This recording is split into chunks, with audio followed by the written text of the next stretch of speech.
কিনি আমি অনেক কিছু আপনাকে আরো বলতে এসেছি, সেগুলো শুনুন।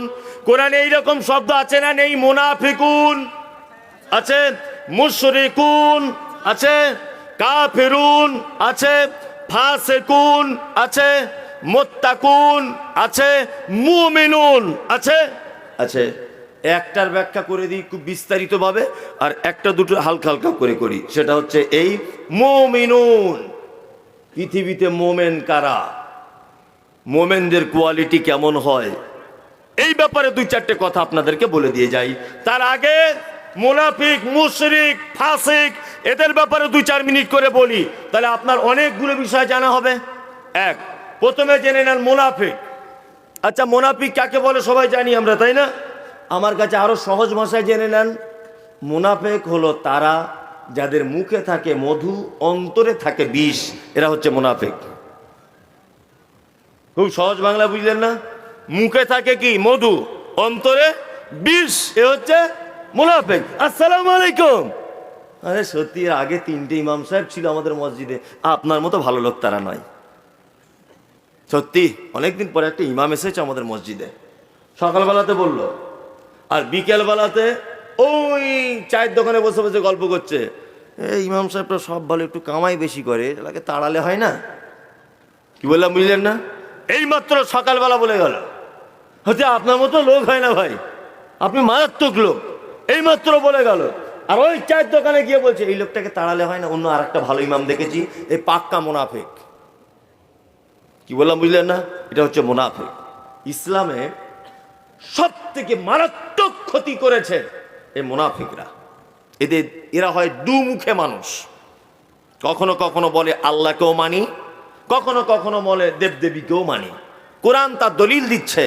আল্লাহ তাআলা বলছেন, অমিনান নাসে মান ইয়াকুলু আমান্না বিল্লাহি ওয়া বিল ইয়াউমিল আখির ওয়া মা হুম বিমুমিনিন। নবী, তারা এসে এই কথা বলে আমরা আল্লাহকেও মানি, আমরা আখিরাতকেও মানি, কিন্তু নবীকে ডাইরেক্ট আল্লাহ বলে দিচ্ছেন ওয়া মা হুম বিমুমিনিন। নবী কখনোই তারা মুমিন নয়, কখনোই তারা মুমিন নয়।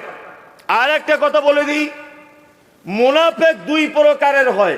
এক, বিশ্বাসগত দিক দিয়ে মুনাফিক হয়, আর আরেকটা হয় কর্মগত দিক দিয়ে মুনাফিক। বিশ্বাসগত দিক দিয়ে মুনাফিক কারা? যারা বলে যে আমরা আল্লাহকেও মানি, ওদিকে রামকেও মেনে চলি, ওদিকে আল্লাহকেও মানি, এদিকে দুর্গারও সাপোর্ট করি, ওদিকে আল্লাহকেও মানি, এদিকে দেবীকেও সাপোর্ট করি। এরা হচ্ছে বিশ্বাসগতভাবে এরা মুনাফিক। আর কর্মগতভাবে মুনাফিক কি? আল্লাহ নবী সাল্লাল্লাহু আলাইহি ওয়াসাল্লাম বলেছেন, ইজা হাদাসা কাযাবা। একজন লোক মুনাফিক হবার জন্য যথেষ্ট 3টে গুণ তার ভিতরে থাকলে, 1, সে কথা বললে মিথ্যা কথা বলে, 2, ওয়াদা করলে খেলাপ করে, 3, জনগণের মাল রাখতে দিলে সে ধ্বংস করে দেয়, আর আরেকটা হাদিসে আছে ঝগড়া হলে গালাগালি করে। এটা মুনাফিকের গুণ, তাই তো? এবার আপনাকে আর একটা কথা বলি। কি কথা? আচ্ছা বলুন তো, মুনাফিকদের সব থেকে ভালো দেখতে পাওয়া যায় কোথায়? জানা আছে? নেই। ক্লাবে যাবেন, মুনাফিক নেই, সবাই সিনেমা দেখছে, সবাই সিনেমা, সবাই আনন্দে আছে। 20 কোস দূর से अगर कोई बच्ची रोते माँ कहती है कि बच्ची सो जा, गब्बर सिंह आ जाएगा। শুনেছেন তো? সোলে সিনেমা চলছে, সবাই হাততালি দিচ্ছে এরকম করে, আর খুব বসে বসে দেখছে পায়ের উপরে পা তুলে দিয়ে। ওখানে কোনো মুনাফিকি চাল নেই, সবাই আনন্দ করছে। সিনেমা হলে যান, ওখানে মুনাফিক আপনি দেখতে পাবেন না। আপনি কোনো মেলায় যান, মুনাফিক দেখতে পাবেন না। মুনাফিক বর্তমানে 3-4টে জায়গায় মারাত্মকভাবে বিরাজ করেছে। 1, মাদ্রাসা, মসজিদ, জলসা কমিটি, ঈদগাহ, এইসব জায়গাতে দেখবেন যত বড় বড় সব মুনাফিকদের আবির্ভাব। তার মধ্যে আমিও হতে পারি, আমি বাদ দিচ্ছি না। যদি বলছেন আপনি এত বড় কথা বলে দিলেন, জি হ্যাঁ, আপনাকে এর থেকে দুঃখের কথা আর কি বলবো। একটা মসজিদের 2 পার্টি লোকের 2 ধরনের কমিটি। এটা হয় কেন? একই মসজিদের সেক্রেটারি হবার জন্য মারামারি, ক্যাশিয়ার হবার জন্য মারামারি। কেন মারামারি হবে? এটা তো পঞ্চায়েত ভোট নয় যে 100 দিনের টাকা ঢুকবে অ্যাকাউন্টে, এটা তো আল্লাহর ঘর। এখানে মারামারি লবিবাজি কেন? তো আল্লাহর ঘর এটা। এখানে বরঞ্চ অনুপরিমাণ টাকা এদিক ওদিক হয়ে গেলে আল্লাহর দরবারে জবাবদিহি করতে হবে। হবে কি হবে না? হবে কি হবে না? যে এইখানে কমিটি মারামারি কেন? যারা মারামারি করে ভেবে নিতে হবে ওরা নিশ্চয় আত্মসাৎ করার চিন্তা ভাবনা আছে ওদের। তারা মসজিদ আল্লাহর ঘর, এখানে কোনো মারামারি করবে? ও পঞ্চায়েত ভোটে লড়াই করুক, ওখানে 100 দিনের টাকা আসবে, ইন্দিরা আবাসনের ঘর আসবে, ও যদি ঝাড়া খাবার ধান্দা ওখানে করবে। একটা মসজিদে 2 রকমের 2টো পার্টির 2টো কোয়ালিটির কমিটি, এ কেমন ধরনের? আল্লাহু আকবার। এবার আপনাকে আবার বলছি, আচ্ছা বলুন তো, পৃথিবীতে যত পাপ আছে তার মধ্যে সব থেকে বড় পাপের নাম কি? শিরক। দ্বিতীয় বড় পাপ পিতামাতার সঙ্গে গালি দেওয়া।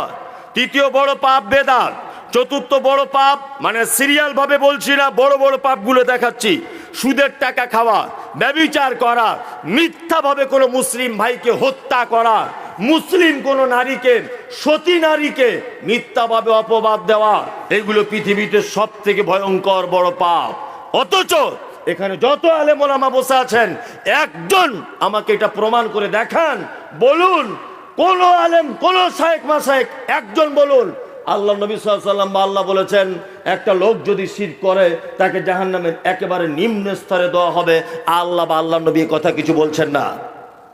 একটা লোক যদি পিতামাতার সঙ্গে অসৎ ব্যবহার যদি করে, ওই লোকটা জাহান্নামের একেবারে তলাতে থাকবে, একথা আল্লাহর নবী বা আল্লাহ কিছু বলছেন না। কিন্তু আল্লাহ বলছেন ইন্নাল মুনাফিকিনা ফি দারকিল আসফালি মিনান নার, নিশ্চয়ই মুনাফিকরা জাহান্নামের একেবারে নিম্ন স্তরে থাকবে।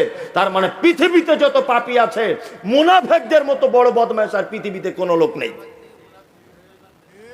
সব থেকে বড় মুনাফিকরা ইসলামের ক্ষতি করেছে। সারা পৃথিবীতে ইসলামটাকে আপনি একটু সরিয়ে দিয়ে রঙিন চশমা দিয়ে যদি সারা ভারতবর্ষের ইতিহাস, সারা পৃথিবীর ইতিহাস যদি আপনি উল্টে দেখেন, সারা পৃথিবীতে যত বিপর্যয় ঘটেছে, সারা পৃথিবীতে যত রকমের সাম্প্রদায়িকতা হয়েছে, সারা পৃথিবীতে যত রকমের যুদ্ধ বিদ্রোহ হয়েছে, সারা পৃথিবীতে যত নিরীহ মানুষ তারা জেলখানাতে বন্দী হয়েছে, সমস্ত পিছনে কারণ রয়েছে এক শ্রেণীর মুনাফিক মানুষদের। এক শ্রেণীর মুনাফিক মানুষদের হাত রয়েছে এর ভিতরে। তার দৃষ্টান্ত প্রোগ্রাম, তার দৃষ্টান্ত অনুষ্ঠান, তার দৃষ্টান্ত সব থেকে জ্বলন্ত প্রমাণ হচ্ছে আমাদের পার্শ্ববর্তী দেশ, তার নাম বাংলাদেশ।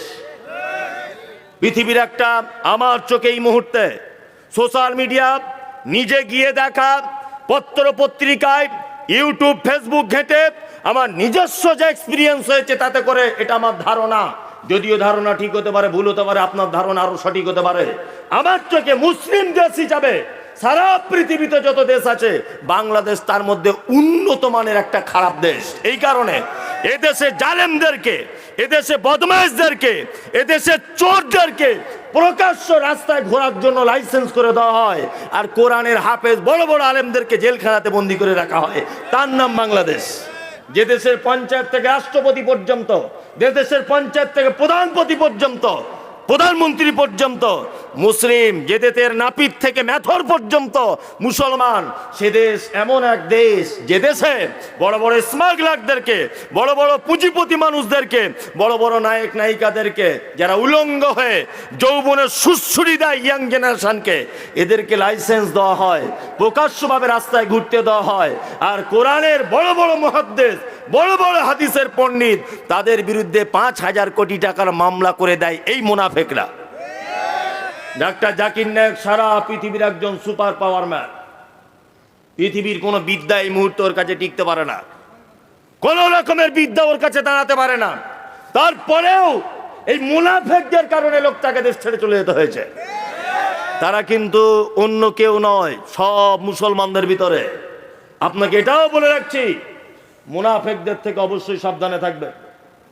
যে লোক দেখতে পাবেন আপনার জীবনে সফলতা আসবে। আমার বয়স, আমার মায়ের হিসাব অনুযায়ী 1990 সালে আমার জন্ম, এটা 2023, আমার বয়স 32 পার হয়ে 33, মানে 32 পার হয়ে গেল। গতকালকে আমার বয়স পার হয়েছে 33-এ পড়েছি আমি। তা আমার এই অল্প বয়সের যা এক্সপিরিয়েন্স, আপনি আমার কথাগুলো মূল্যায়ন করুন, আপনার জীবনে সফলতা আসবে। যে লোকটা দেখবেন দাঁড়িয়ে অন্যজনের বদনাম করছে আপনার কাছে, ওর মুখে ঠাস ঠাস করে দুটো চর মেরে বলুন, বিয়াদব, তুই ওর বদনাম যখন আমার কাছে করতে পারছিস, নিশ্চয় আমার বদনামও একদিন অন্যজনের কাছে করবি। এ হচ্ছে পাক্কা মুনাফিক।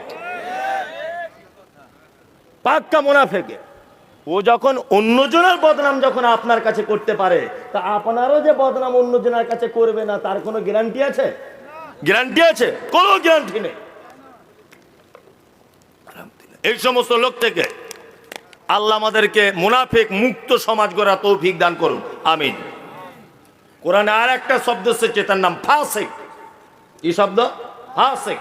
ফাসিক মানে হলো তারা যারা মারাত্মক বড় পাপী এবং সেই পাপ তাদের মধ্যে দীর্ঘদিন যাবত রয়েছে, তওবা করে ফেরত আসার সুযোগ পাচ্ছে না, এ হচ্ছে ফাসিক। যেমন দাড়ি চাচা, এটা বড় গোনা না ছোট গোনা? বড় গোনা, তাই না? অথচ একটা লোক আজকে 30 বছর একভাবে সেভ করছে, একভাবে মানে সিং ভেঙে বাছুরের দলে ঢোকার লোক। ও ভাবছে যে আমার সিং উঠেছে, এটা কেউ দেখতে পাবে না। কি আশ্চর্য ব্যাপার! আল্লাহু আকবার, কি আশ্চর্য ব্যাপার! আচ্ছা বলুন তো দেখি, বাঘিনীর দেখতে ভালো লাগে না বাঘের দেখতে ভালো লাগে? বাঘের। কারণ কি? বড় বড় দাড়ি গোঁফ এইরকম করে থাকে, দেখতে ভালো লাগে না? তা আল্লাহ নিশ্চয়ই আপনাকে পৃথিবীর সব থেকে সুন্দর করেছে, সব থেকে সুন্দর করেছে। নারীর থেকেও পুরুষ দেখতে বেশি সুন্দর, সব থেকে বেশি সুন্দর পুরুষ। এই কারণে আল্লাহ নিশ্চয় ভালো কিছু বুঝেছে, ওই জন্য এখানে দাড়ি দিয়েছে। কই মেয়েদের তো দিল না, কেন দেয়নি? নিশ্চয়ই এতে আল্লাহ কোনো কল্যাণ রেখেছে, ভালো রেখেছে। এই দাড়ি যারা চাচ্ছে দীর্ঘদিন, এটা মারাত্মক পাপ, এরপরে এই পাপ থেকে তওবা করে ফেরত আসতে পারছে না, এ হচ্ছে ফাসিক। তবে হ্যাঁ, ফাসিকরা কিন্তু ইসলাম থেকে খারিজ হয়ে যায় না। ফাসিকরা ইসলাম থেকে বার হয়ে যায় না। ফাসিকরা মারা গেলে কবরস্থানে মাটি দেন, জানাজা পড়ুন, তার জন্য দোয়া করুন, সব কিছু করুন। তবে ফাসিকদের কিয়ামতের মাঠে নেকি এবং বদি দুটোকে আলাদা আলাদা পাল্লাতে ওজন করা হবে। তার নেকির দিকটা যদি ভারী হয়ে যায়, অবশ্যই সে জান্নাত চলে যাবে। আর তার যদি গুনার দিকটা ভারী হয়ে যায়, তার ঠিকানা কোথায়? জাহান্নাম। তবে 80টারও বেশি ওলামাদের মতামত আমি পেয়েছি, মোবাইলে আমার ল্যাপটপে বসে বসে গাড়িতে বসে বসে দেখি, 80টারও বেশি ওলামাদের মতামত হচ্ছে এই যে ফাসিকদের যদি মারাত্মক, যেটা প্রকাশ্যভাবে কোরআনে নিষেধ করা হয়েছে, ওই পাপের মধ্যে যদি দীর্ঘদিন যাবত যদি সে যুক্ত থাকে, তাহলে ওর নেকির পাল্লা ভারী হওয়ার সম্ভাবনা নেই। যেমন সুদ, এটা প্রকাশ্যভাবে হারাম। হারাম না হারাম নয়? আল্লাহ কোরআনে মানা করেছে কি করেনি? কোরআনে মানা করেছে। এটা তার মানে কি?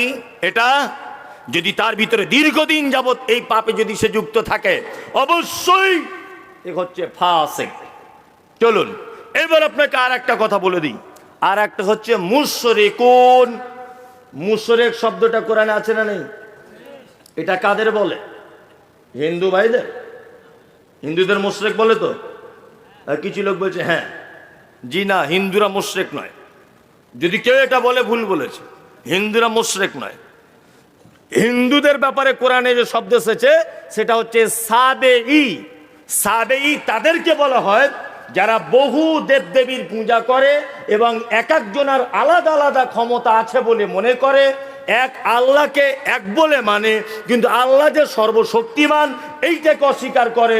এরা হচ্ছে সাবেঈ। বর্তমান হিন্দু ভাইদের যেটা অবস্থা, বর্তমান হিন্দু ভাইদের এই অবস্থা, এরা হচ্ছে সাবেঈ, এরা মুশরিক নয়। যদি বলছেন এটা আবার কেমন নতুন জিনিস শুনলাম, জি হ্যাঁ, আপনি নতুনই শুনেছেন, ধরে নিতে পারেন। তবে আপনি আমার কথা কেটে দিবেন না। এই সোশ্যাল মিডিয়াতে বক্তব্যটা রাখছি, নিশ্চয় আমি পড়াশুনো করে চিন্তা ভাবনা করে তবে বলছি, তার আগে কিন্তু আমি বলিনি। তার বলতে গিয়ে আমার কিছু মিস হতে পারে, কারণ আমি মানুষ, আমার কিছু মিস হতে পারে, আমি মানুষ। একটা কথা বলতে গেলে মিস হতেই পারে, আমি মানুষ, এটা আপনি ধরে নিতে পারেন। এরা হচ্ছে কি? সাবেঈ। কি বললাম? সাবেঈ। হিন্দু ভাইরা দেখবেন, আমি ওদের ধর্মকে ছোট করছি না, আল্লাহর কসম ওই উদ্দেশ্য আমার নেই। দেখবেন যে ওরা যারা লোহা টোহার ব্যবসা করে, গ্যারেজ ট্যারেজের মালিক, এরা দেখবেন বছরে একবার একটা পুজো করে। কি পুজো? বিশ্বকর্মা পুজো, তাই না? তার মানে এটা ওরা জানে বা বোঝে যে বিশ্বকর্মই ব্যবসার লস লাভের ব্যাপারটা দেখাশোনা করে। ভালো করে বুঝবেন। হ্যাঁ, গণেশ আছে। আরো দেখবেন ওরা পুকুরে স্নান করতে গিয়ে সূর্যের সামনে এরকম ভাবে হাত জোর করে না করে, কারণ হিন্দু ভাইদের একটা দাবি হচ্ছে চূড়ান্ত পর্যায়ের এটা, যে পৃথিবীতে যত নারী পুরুষের আগমন ঘটেছে, আগামী দিনে ঘটবে, সমস্ত নারী পুরুষ গঙ্গা দেবীর সন্তান। ভালো করে বুঝবেন।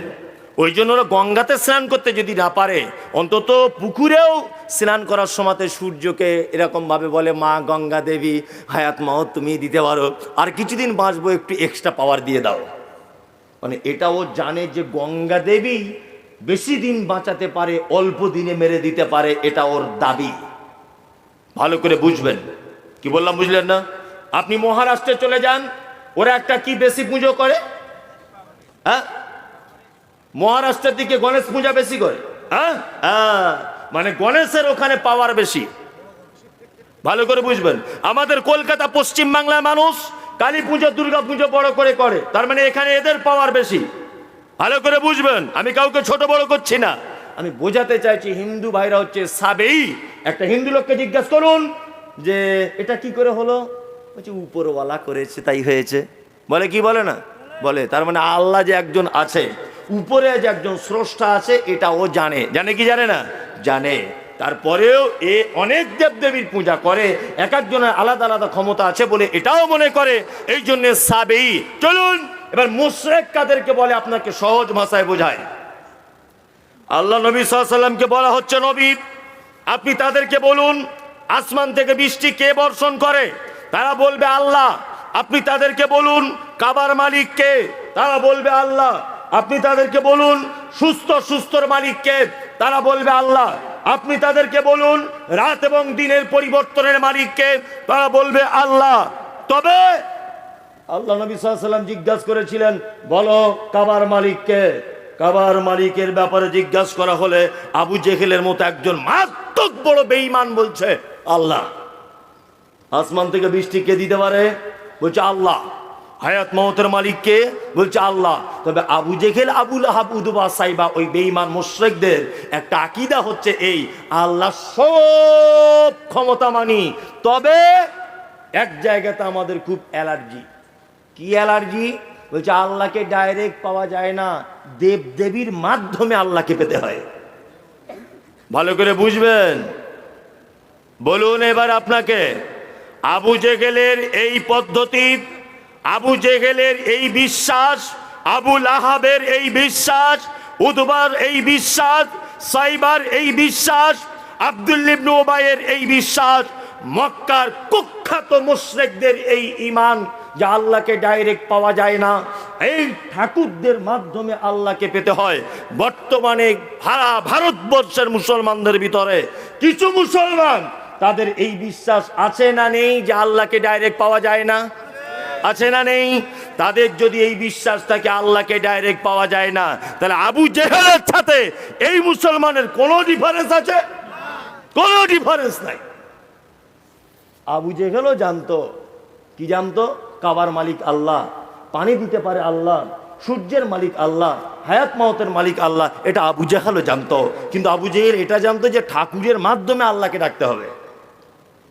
বর্তমানে কিছু মুসলমান আছে না, বলছে মুমতাজুল ইসলাম যতই ফটর ফটর ফটর ফটর করো, যতই ফটর ফটর করো।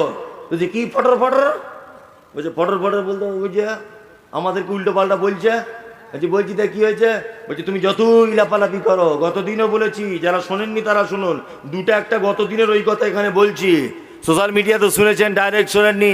বলছে গাছে কি আর এমনি ওঠা যায়, ডাল ধরে উঠতে হয়। বলছে গাছে কি আর এমনি ওঠা যায়, ডাল ধরে উঠতে হয়। ঠিক আছে, আমি মুমতাজুল ইসলাম যে কোনো গাছে উঠি না, আমি নারকেল গাছে উঠবো। যে গাছে ডাল থাকে ও গাছে আমি উঠি না।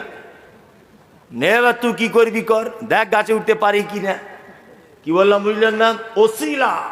বলছে আল্লাহকে পেতে গেলে ওসিলা ধরতে হবে। আচ্ছা বলুন তো, ওসিলা ধরা ইসলামের জায়েজ না না জায়েজ? জি না, ভুল বলেছেন, ইসলামে ওসিলা জায়েজ, অবশ্যই জায়েজ, তবে সে ওসিলা আলাদা। কি বললাম বুঝলেন না? ওসিলা কি? এই আমার দিকে ফেরুন, গল্প করবেন না। আপনাকে বুঝিয়ে বুঝিয়ে বলছি। আল্লাহ তাআলা পবিত্র কোরআনে বলছে ফালিল্লাহিল আসমাউল হুসনা ফাদউ বিহা, অবশ্যই আমার অসংখ্য গুণাবলী নাম ধরে তোমরা আমাকে ডাকো। এটা আল্লাহ বলছেন। পাপ করেছেন, রাত 2টোর সময়তে উঠেছেন, 2 রাকাত নামাজ পড়ে আল্লাহকে এটা বলুন, আল্লাহ তোমার নাম গফুর, তুমি ক্ষমা করতে খুব ভালোবাসো, তুমি পরম ক্ষমাশীল। আল্লাহ তোমার নাম রহমান, তুমি অতীব দয়ালু। আল্লাহ তোমার নাম রাহিম, আল্লাহ তোমার নাম রাজ্জাক। আল্লাহ তুমি আমাকে রুজি দাও, আল্লাহ তুমি আমাকে কঠিন করে দাও, আল্লাহ তুমি আমাকে শক্ত করে দাও, আল্লাহ তুমি বিপদ থেকে উদ্ধার করো, আল্লাহ তুমি ওয়াকিল। এই রকম আল্লাহর নাম দিয়ে আল্লাহর কাছে চাওয়া জায়েজ। জায়েজ কি জায়েজ নয়? জায়েজ। 2 নম্বর ওসিলা ধরতে পারেন আপনি, আপনি আপনার ভালো কাজের মাধ্যমে ওসিলা ধরতে পারেন। ওই যে একটা ঘটনা মনে আছে, বানি ইসরাইলের 3টে যুবক ছেলে রাস্তা দিয়ে যাচ্ছিল, বিশাল একটা গর্তের ভিতরে তারা আটকে পড়লো। উপর থেকে একটা পাথর এসে তাদের গর্ত আটকে দিল। একজনা বলছে এখান থেকে বাঁচার কোনো রাস্তা নাই, বলছে জীবনে যদি কোনো ভালো কাজ করো তাহলে আজকে সেটা প্রকাশ করো, আল্লাহ চাইলে ওই ভালো কাজের মাধ্যমে আমাদেরকে উদ্ধার করবেন। একজনা বলল আল্লাহ আমাকে একজন সুন্দরী মহিলা ব্যভিচারের জন্য ডেকেছিল, আমি বলেছিলাম ইন্নিয়া খাফুল্লাহ, আমি আল্লাহকে ভয় করি। পাথরের 3 ভাগের 1 ভাগ সরে গেল। ঘটনা শুনেছেন? শুনেছেন? পুরো পাথর সরেছিল কি সরেনি? সরেছিল।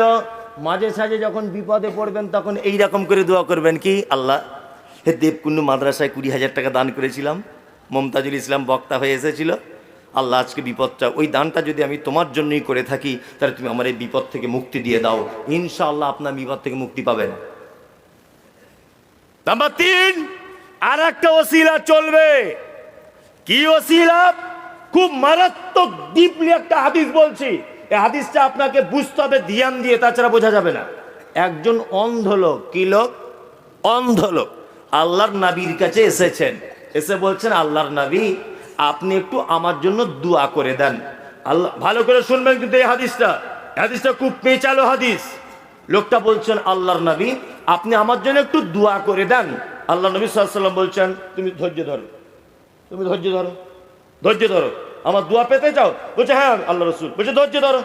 লোকটা আবার বলছেন আল্লাহ নবী আপনি একটু আমার জন্য দোয়া করে দেন। আল্লাহ রসুল বলছে এই শোনো, ধৈর্য ধরো। ধৈর্য ধরে বসে আছে লোকটা। আল্লাহ নবী সাল্লাল্লাহু আলাইহি ওয়াসাল্লাম দোয়া করলেন। কে দোয়া করলেন? শুনুন, আল্লাহ নবী, তাই তো দোয়া করলেন। এবার লোকটা নিজে নিজে দোয়া করছেন, কি বলে দেখুন। এটা তিরমিজির হাদিস, সহিহ হাদিস। এখনই আপনাকে হাদিসটা বার করে দেখিয়ে দিতে পারি, চলুন। তখন লোকটা সাইডে গিয়ে দোয়া করছেন, আল্লাহ আমি একজন অন্ধ মানুষ, আল্লাহর নবী আমার জন্য দোয়া করেছেন, দয়া করে নবীর দুয়ার ওসিলা করে তুমি আমার চোখ দুটোকে ভালো করে দাও। কিসের ওসিলা করলেন? নবীর দুয়ার ওসিলা করলেন, তাই তো। চলুন আর একটা বুখারী হাদিস শোনায় আপনাকে, ওসিলা কেমন করে হয়। হযরত ওমরের নাম শুনেছেন? মারাত্মক লোক, তাই না? হযরত ওমর মারাত্মক। ওমর মানে খলিফা, তখন খলিফা, মুখ্যমন্ত্রী তখন কে? হযরত ওমর। অনাবৃষ্টি দেখা দিল, অনাবৃষ্টি, বৃষ্টি নেই, মাঠের ফসল শুকিয়ে যাচ্ছে চাষিদের। সব লোক দল বেঁধে হযরত ওমরের কাছে এসে বলছে ওমর আমিরুল মুমিনিন আপনি একটু দোয়া করুন যাতে আসমান থেকে বৃষ্টি হয়। আমিরুল মুমিনিন তখন বলছেন যে আগে আল্লাহ নবীর দুয়ার ওসিলা করে আল্লাহ বৃষ্টি দিত, এখন নবী বেঁচে নেই। নবী সব থেকে ভালোবাসতেন আপন চাচা আব্বাসকে, আব্বাসের কাছে যাও। আব্বাস সব থেকে বেশি ভালোবাসতেন আল্লাহর নবীকে। হযরত ওমর বলছেন লোকদেরকে যাও আব্বাসের কাছে যাও, আব্বাস এখনো বেঁচে আছে, নবীর চাচা হিসাবে আল্লাহর দরবারে মনে হয় অনেক সম্মান বেশি, আব্বাসকে গিয়ে বলো দোয়া করতে। হযরত আব্বাসের কাছে যাওয়া হলো। হযরত আব্বাস দোয়া করলেন আল্লাহ নবীর চাচা আমি এই হিসাবে নয়, মানুষ নবীর চাচা হিসাবে আমাকে বড় ভালোবেসেছে, এই জন্য আমার কাছে এসেছে, দয়াময় মেহেরবানি করে এই বিপদে পড়ে যাওয়া মানুষদেরকে তোমার রহমতের বৃষ্টি দিয়ে ভিজিয়ে দাও। হযরত আব্বাস দোয়া করলেন, অঝরে বৃষ্টি ঝরতে শুরু করে দিল। বলুন সুবুদ্ধি সম্পন্ন মানুষেরা হযরত ওমর কি বলতে পারতেন না? যে আব্বাসের কাছে যাবে, আমার কাছে কেন এলে? আল্লাহ নবীর কবর আছে ওই তো সামনেই, আল্লাহ নবীর কবরের কাছে গিয়ে বলো যে আল্লাহ নবী তুমি পানির ব্যবস্থা করে দাও। এটা হযরত ওমর বলতে পারতেন কি পারতেন না? পারতেন। মদিনাতে আল্লাহ নবীর কবর ছিল কি ছিল না? ছিল। তো হযরত ওমর এটা বলতে পারতেন না লোকদেরকে, যাও যাও আল্লাহ নবীর কবরে গিয়ে বলো আল্লাহ নবী কবর থেকে কিছু একটা কাজ করবে? এটা বলতে পারতেন কি পারতেন না? পারতেন। তারপরেও হযরত ওমর বলছেন না, নবী পৃথিবীতে নেই, নবী মারা গেছেন, কোন দুয়ার কোন সুপারিশ কবুল হবে না, যাও নবীর চাচার কাছে যাও। তার মানে নবীর কবরে পর্যন্ত চাওয়ার পারমিশন নাই। তা হুজুরের কাছে পারমিশন এলো কোথা থেকে?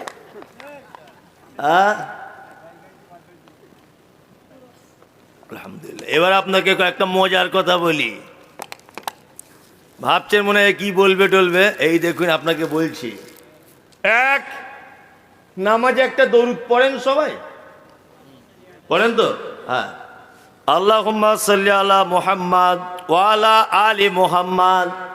বাংলা মানে হলো আল্লাহ শান্তি বর্ষণ করো মুহাম্মাদের উপরে এবং তার পরিবারের উপরে, কামা সাল্লাইতা আলা ইব্রাহিম, যেমন তুমি শান্তি বর্ষণ করেছিলে ইব্রাহিমের উপরে, ওয়া আলা আলি ইব্রাহিম, এবং ইব্রাহিমের পরিবারের উপরে। এটা করেছি কি করি নামাজে? করি। আল্লাহুম্মা সাল্লি আলা মুহাম্মাদ, আল্লাহ শান্তি বর্ষণ করো মুহাম্মাদের উপরে। বলুন এবারে, সারা পৃথিবীতে যত মানুষ বর্তমান আছে, গত হয়ে গেছে এবং আগামীতে আসবে, সব থেকে দামি মানুষ নাম কি? মুহাম্মদ সাল্লাল্লাহু আলাইহি সাল্লাম।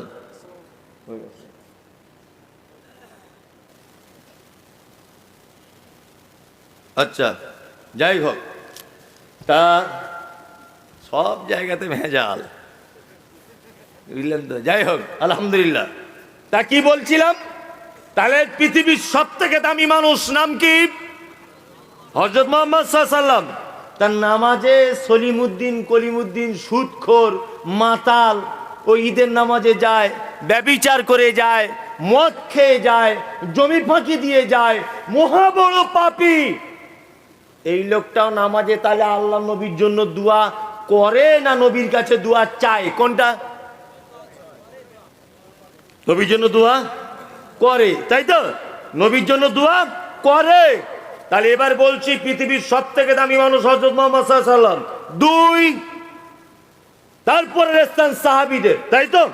সাহাবীদের মধ্যে আবার চারজন সুপারম্যান, আবু বকর, ওমর, উসমান, আলী, তাই না? বলুন, আবু বকরের নাম শুনলে কি বলি? রাদিয়াল্লাহু তাআলা আনহু। আল্লাহ তুমি তার উপরে সন্তুষ্ট হও, আল্লাহ তুমি তার উপরে রাজি হও, আল্লাহ তুমি তার উপরে খুশি হও।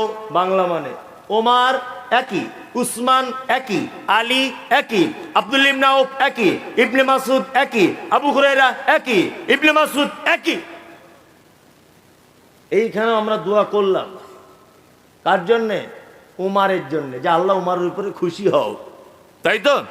এবার আপনাদেরকে বলছি, খুব মনোযোগ সহকারে শুনুন। আবু বকর, ওমর, উসমান আর আলী, এটা একটা পাল্লা, এই পাল্লাতে রাখলাম কাকে? আবু বকর, ওমর, উসমান, আলীকে।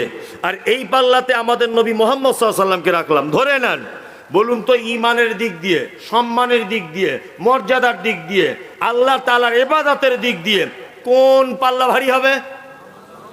মুহাম্মদ সাল্লাল্লাহু আলাইহি সাল্লামের, তাই তো? চলুন এবার মুহাম্মদ সাল্লাল্লাহু আলাইহি সাল্লামকে পাল্লা থেকে নামিয়ে এই জায়গাটায় রাখলাম।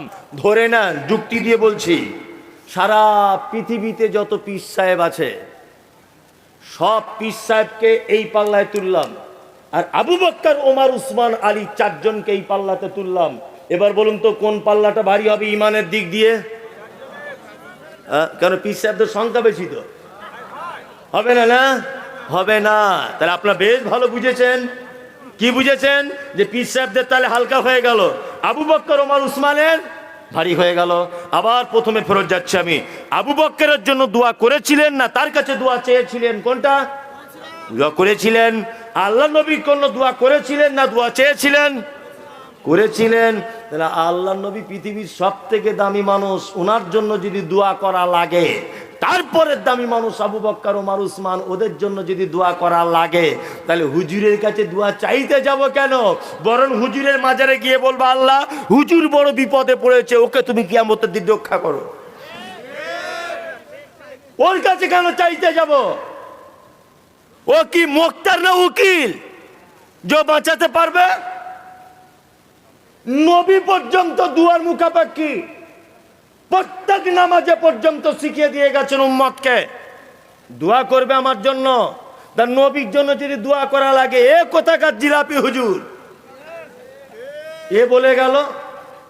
অনেক জায়গাতে দেখেছি বলছে মারা গেলে ভিতরে সার্টিফিকেট দেওয়া হচ্ছে। বলছে কোথায় যাবে? বলছে স্বর্গে চলে যাবে। তা মনে মনে বলছি, তোমার হুজুরই তো কিয়ামতের মাঠে নৌকা চালাবে, ও তো নিজেরই ঠিক নাই। কি আশ্চর্য ব্যাপার! এদের উচিত শিক্ষা ঠিক এইভাবে দিতে হবে। কেমন ভাবে জানেন? একটা লোক স্বপ্ন দেখেছে রাতের বেলা, তার পীর সাহেবের কাছে ব্যাখ্যা করতে গেছে। খুব ভালো করে শুনবেন। বলছে, পীর সাহেব আমি একটা স্বপ্ন দেখেছি। তা বলছে কি স্বপ্ন? বলছে আমার ডান হাতে মধু আছে, হ্যাঁ, আর বাম হাতে পায়খানা লেগে আছে।